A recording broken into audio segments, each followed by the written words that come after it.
Friends, કેમ છો? બધા મજામાં? બધાને જય માતાજી, જય શ્રી કૃષ્ણ. અને આજના નવા વિડીયોમાં તમારું સ્વાગત છે.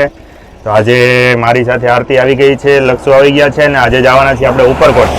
તો ઉપરકોટ આપણે જવાના છીએ ફરવા માટે અને તમને આ વ્લોગ બતાવશું. તો વિડીયોના માધ્યમથી તમને આખું ઉપરકોટ બતાવશું.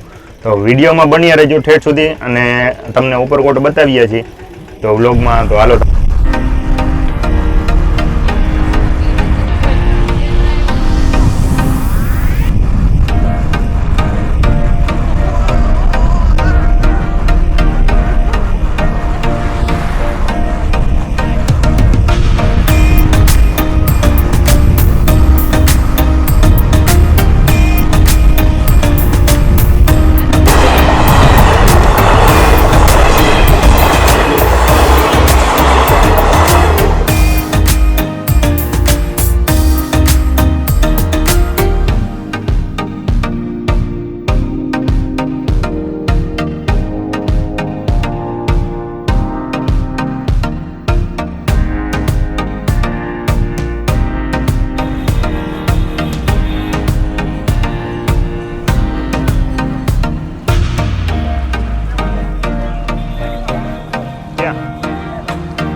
કેટલા દેવાના? દુકાન.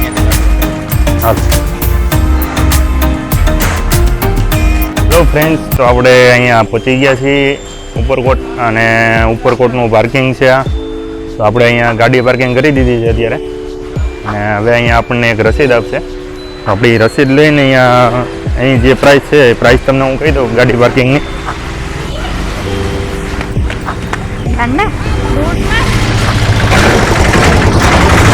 આ બાજુ બ્રેક.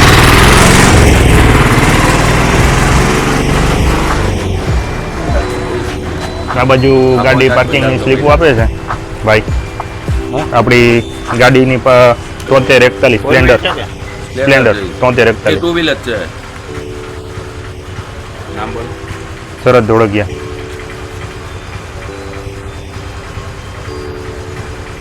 કામ ધોરાજી.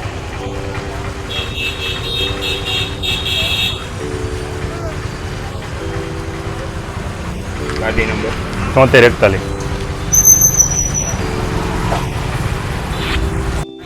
ફાઇનલી આપણે ભૂગી ગયા છીએ ઉપરકોટ. અહીંનો ગેટ છે અને અહીંની બધી તમે જોવો દુકાનો છે અને તમારે જે જો અત્યારે અહીંથી જડી જાય છે.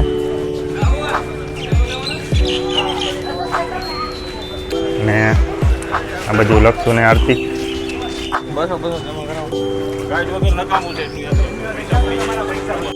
તો આપણે ગાઈડ હાયર કરી લીધા છે. તો આ ભાઈ આપણને અહીંના બધું જે છે એનું બધું માહિતી આપશે અને વિડીયોમાં બન્યા રહેજો. તો આ ઉપરકોટ છે, એનો ગેટ છે.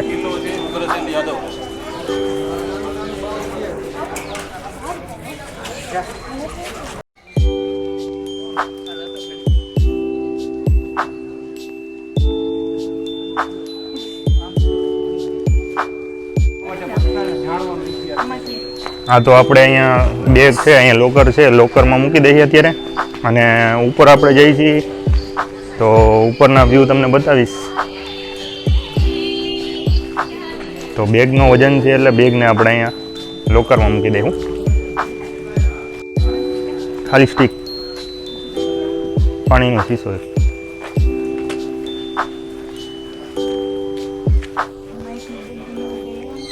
રહેવા દે ને, એમને રાખી દેવાય. પાણી તો અહીંયા અંદર મળશે નહીં, મળે પાણી મળી જાય, રાખી દે.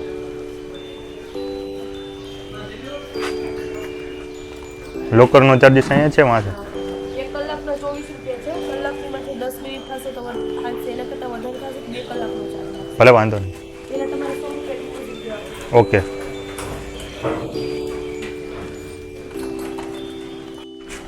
તો આપણે લોકરમાં બેગ મૂકી દીધું છે અને આરતીને લક્ષ બે તૈયાર થઈ ગયા છે. તો હવે આપણે અહીંથી ટિકિટ લેશું ને ટિકિટ પછી લઈને આપણે ગાઈડ હાયર કર્યા છે. તો ગાઈડ લઈને આપણે ઉપર બધી માહિતી લેવાની છે. તો બન્યા રહેજો વિડીયોમાં અને ગાઈડ સાથે પૂરી માહિતી મળશે આપણને.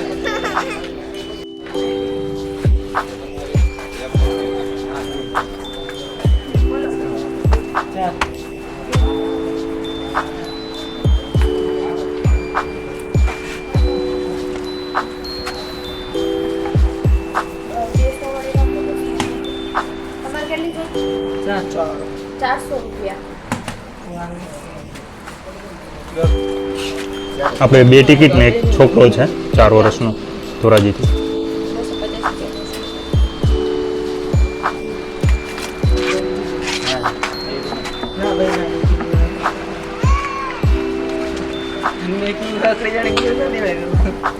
250 ફૂલ લે કેટલા?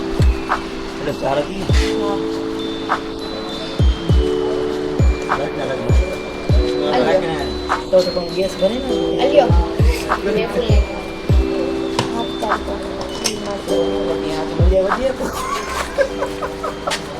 હેઠો ઉતરી જા, હેઠો ઉતર. ક્યાંથી આવો છો? એટલે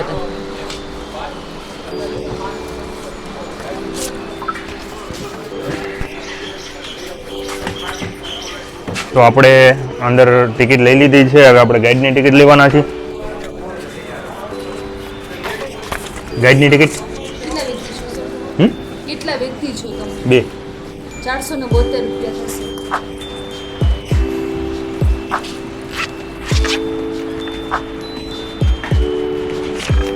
બે રૂપિયા આપણને છૂટા હોય તો આપી દેજો. છૂટતા નહીં હોય.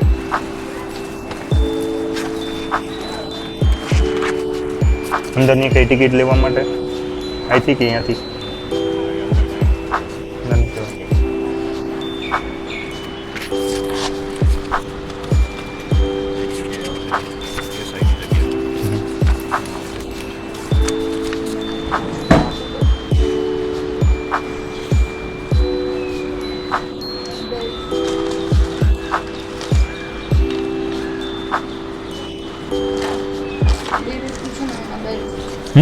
બે વ્યક્તિ છો ને તમે? ગાઈડ સર્વિસના બેલ્ટ છે. બેલ્ટ છે. કોણ? પ્રવીણભાઈ તમે જાઓ છો?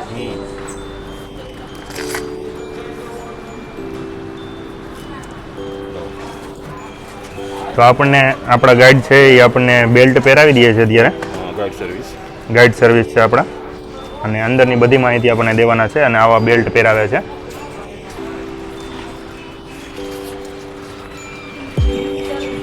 થઈ ગઈ ને?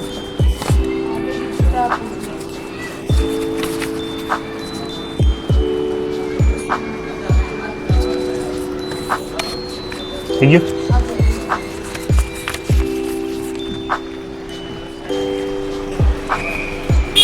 ચાલો એ બાજુ.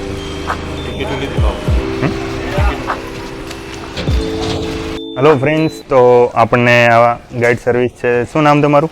જી, મારું નામ છે પ્રવીણ ગોસ્વામી, ઉપરકોટ ગાઈડ. ઉપરકોટ ગાઈડ. હા.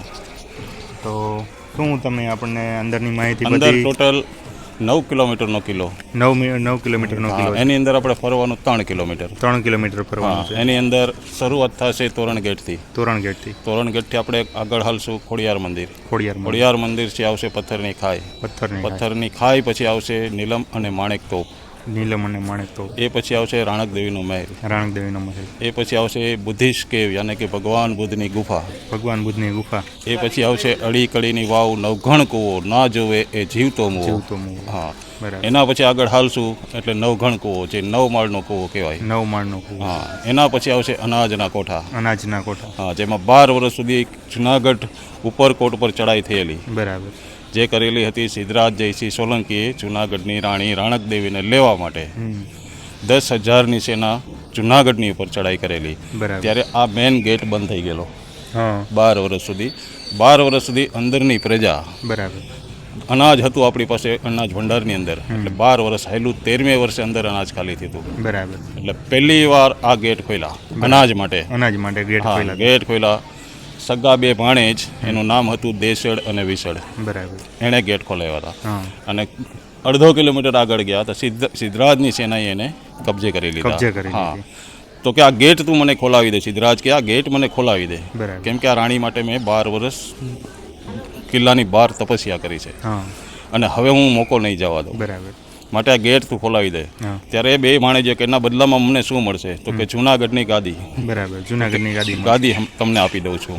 એટલે બે ભાણેજોને લાલચ થઈ કે આની પાસે 10,000 લશ્કર છે તો પલભરમાં કાપી નાખશે ને આપણે અહીંયાના રાજા બનશું. ત્યારે આ પહેલી વાર ગેટ ખોલી અને અંદર ગયા. અંદર આગળ આપણે એ જે ગેટ તમને બતાવીશ અને એની હિસ્ટ્રી ત્યાં કહીશ. એ સૌથી પહેલાં આપણે ઉપરકોટ કિલ્લોની જ્યારે પાયો નખાય ત્યારે રાજપૂત લોકો એનું નિશાન બનાવે પહેલું વહેલું. એ નિશાન હમણાં પહેલું વહેલું બતાવીશ, પણ એ સૌથી પહેલાં અગત્યનું આ રેવત નામનો ખડક. એક ખડકની ઉપર આ કિલ્લો નિર્માણ કરેલો છે. બરાબર. હા, અને કિલ્લો બનાવનાર છે રાજા ઉગ્રસેન યાદવ. ઉગ્રસેન યાદવ. ઉગ્રસેન યાદવ કોણ હતા? કંસના પિતા, કૃષ્ણ ભગવાનના નાના અને મથુરાના રાજા. આપણે અહીંથી નીચે જઈએ, કારણ કે બરાબર માહિતી તો જ મજા આવે.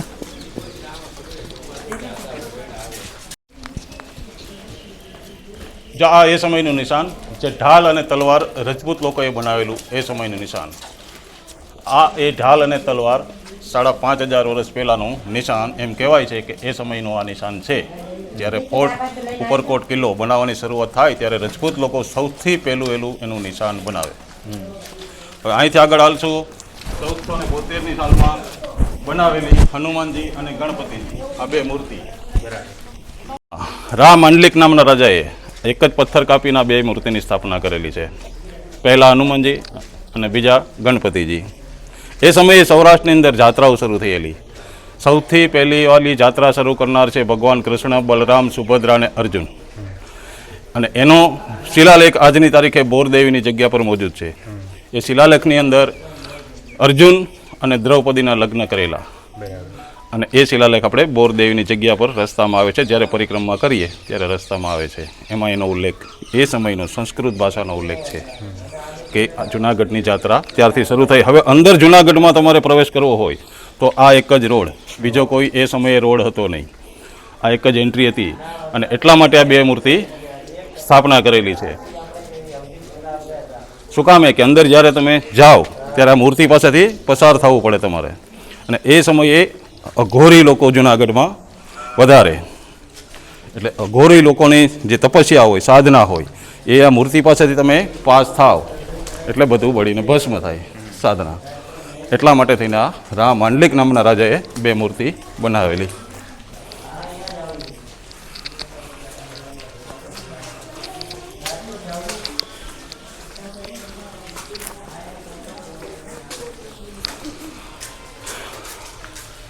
હવે જો આ તોરણ ગેટ એ સમયનું બાંધકામ છે. આનું નામ છે તોરણ દરવાજા. આ દરવાજાના આપણે આખા ભારતની અંદર ફક્ત 2 જગ્યાએ આ ડિઝાઇન જોવા મળે. એક જુનાગઢની અંદર ઉપરકોટ કિલ્લામાં, અને બીજી દ્વારકા મંદિરની અંદર તમે જાઓ, એન્ટર થાઓ ત્યારે આ ડિઝાઇન આવશે. આના પરથી સાબિત થાય આર્કોલોજીસમાં કે કેટલું જૂનું બાંધકામ છે. એ આ 2 તોરણ દરવાજા. હવે આ જગ્યા છે 2 ભાણેજો, દેસડ અને આ જગ્યાએ વિસડ. આ 2 ભાણેજો આ ચોકીદારી કરતા, કેમ કે આ ગેટ એના હવાલે હતો. અહીં ચોકીદારી કરતા 13મે વર્ષે આ કિલ્લાની અંદર અનાજ થઈ ગયું હતું ખાલી. ત્યારે આ 2 ભાણેજોને અંદરથી રાખેંગારે આદેશ આપેલો કે બળદગાડાથી અનાજ ભરી આવો. એટલે પહેલી વાર આ ગેટ ખોલી અને 2 ભાણેજ અનાજ લેવા ગયા. એની અંદર દગો કર્યો. દગો કરીને આ 2 ભાણેજે ગેટ ખોલાવ્યા. પણ પહેલી જ કતલ સગા 2 ભાણેજની સિદ્ધરાજે કરી નાખી. અને એક જ વાત કરી કે તું તો તારા મામાનો નથી થયો તો અમારો કેદી થાય. માટે 2 ભાણેજની કતલ થયા પછી જુનાગઢની કતલ આ રોડ ઉપર થઈ. એમાં છેલ્લે 4 વ્યક્તિ બચે છે. 4 વ્યક્તિમાં રાણક દેવી અને રાખેંગાર. અને 12 વર્ષ ગેટ બંધ હતો એ દરમિયાન એને 2 બાળક થયા. મોટો દીકરો 10 વર્ષનો, નાનો દીકરો 8 વર્ષનો. એ 2 બાળકનું નામ હતું જાનેરો અને માનેરો.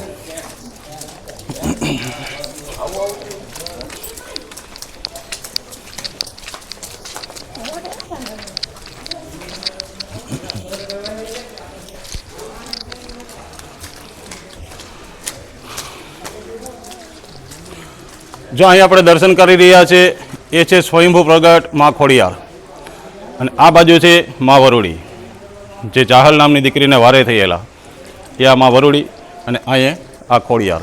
એમ કહેવાય છે કે એ સમયે અઘોરીનું રાજ હાલતું, એટલે અઘોરીએ રાજા રા નવઘણ, એના પપ્પાનું નામ રા ડિયાસ, અને પેટની અંદર નવઘણનો જન્મ બાંધી દીધેલો, એટલે જન્મ થાય નહીં. 9 વર્ષ સુધી માના પેટમાં રહ્યો, ત્યારે માં ખોડિયાર પ્રગટ થઈ અને કીધું કે તારા નવઘણને હું મુક્ત કરાવીશ, અને મુક્ત કરાવ્યા પછી એનું નામ રાખજે નવઘણ, એટલે આ એ સ્વયંભૂ મૂર્તિ.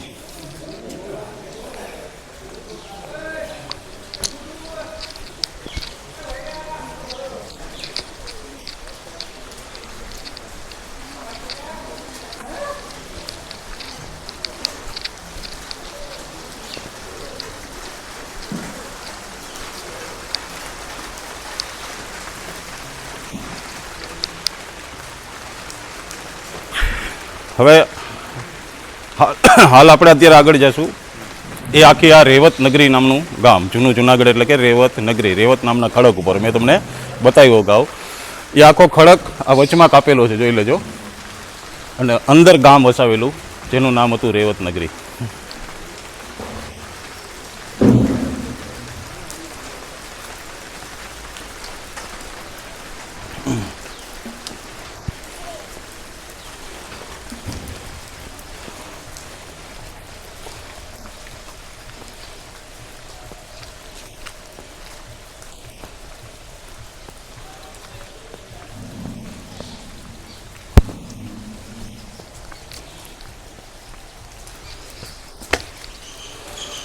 હા, ઓરિજિનલ દરવાજા જે 12 વર્ષ લડાઈમાં બંધ હતા. હાલમાં સાલ લખેલી છે 1162, પણ એની પહેલાંના પણ આ દરવાજા છે, કેમ કે આની ઉપર 1200 વર્ષ તો વરસાદ વરસેલો છે. અને આ લાકડું છે બ્લેક સીસમ કહેવાય આપણે, એ બ્લેક સીસમ નામનું લાકડું, એટલે એની ઉપર સડો ન આવે. આજની તારીખે જે ગેટ ખોલેલો બંને ભાણે જોઈએ દેસડ વિસડે, એ આ ગેટ આપણે, પણ આની મજબૂતાઈ સભા નાની કરજ છે, એને તોડવી હોય, આ સડેલી છે, તોડવી હોય ને તો તૂટે નહીં, આખો ગેટ ઉપડી જશે, એટલી મજબૂત આવે.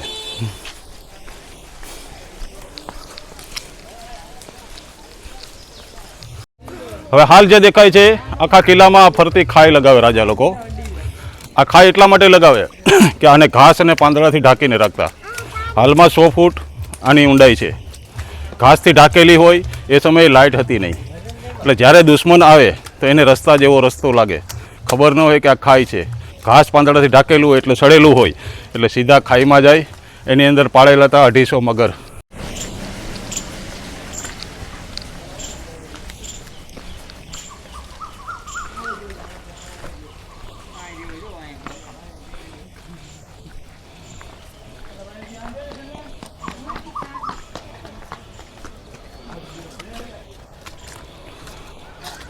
જો હવે આપણે જૂનું જુનાગઢ તમને દેખાય છે અહીંથી. જૂનું જુનાગઢની અંદર બહાર જે નવું દેખાય છે એનું નામ છે વ્હાઇટ સિટી. જે જૂનું જુનાગઢ આપણે કહીએ એની બાઉન્ડ્રી આજે બી અડીખમ છે, ક્યાંયથી એક કાંકરી તૂટેલી નથી. 9 કિલોમીટરની અખંડ બાઉન્ડ્રી છે આ ફરતી. આજની તારીખે તમે જોઈ શકો છો, આ એ સમયનું બાંધકામ છે. એ પછી આ બે તોપ, મોટી તોપ છે એનું નામ નીલમ, નાની તોપ છે એનું નામ માણેક. પંચ ધાતુની બનેલી, એટલે આની અંદર કાટ લાગે નહીં, કોઈ દિવસ કાટ ના ચડે. ઇબ્જીતની અંદર આનું નિર્માણ થયું, અને ઇબ્જીતમાંથી પોર્ટુગીઝ લોકો દીવના કિલ્લામાં સ્ટીમરની અંદર લાવ્યા, અને દીવના કિલ્લામાંથી આપણે એક મુસ્લિમ રાજા થયો, એનું નામ હતું સુલતાન મોહમ્મદ બેગ. એ મોહમ્મદ બેગડો પોતાનું સૈન્ય લઈ અને દીવનો કિલ્લો તોડી નાખ્યો. દીવનો કિલ્લો જીતી અને 10 હાથીની મદદથી જુનાગઢ આ તોપ પહોંચાડી. અને આ જ તોપથી સૌથી પહેલું એનું કામ, ઉપર રાણક દેવીના 3 માળનો પેલેસ હતો, એણે ઉપરનો માળ ઉડાવી દીધો, અને ઉપરનો માળ ઉડાવ્યો પછી ત્યાં 4 મિનારા લગાવ્યા, અને એને નામ આપ્યું જુમ્મા મસ્જિદ. મુસ્લિમ શાસનની શરૂઆત 550 વર્ષ પહેલાં જુનાગઢની અંદર છે સાહેબ. એમાં છે સુલતાન મોહમ્મદ બેગ, પાલી ભાષાનું લખાણ.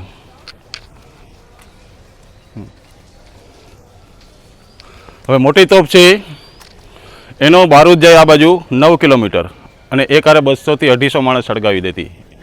નાની તોપ છે એનો બારૂદ જાય 2.5 થી 3 કિલોમીટર, એક આરે 80 થી 100 માણસ સળગાવી દે. પણ એ સમયે અહીંયા હાથી તૈનાત રાખતા, એટલે જે બાજુ નાળચું મૂવ કરવું હોય એ બાજુ હાથીની મદદથી નાળચા મૂવ થાય. અને આ એ વજનદાર તોપ.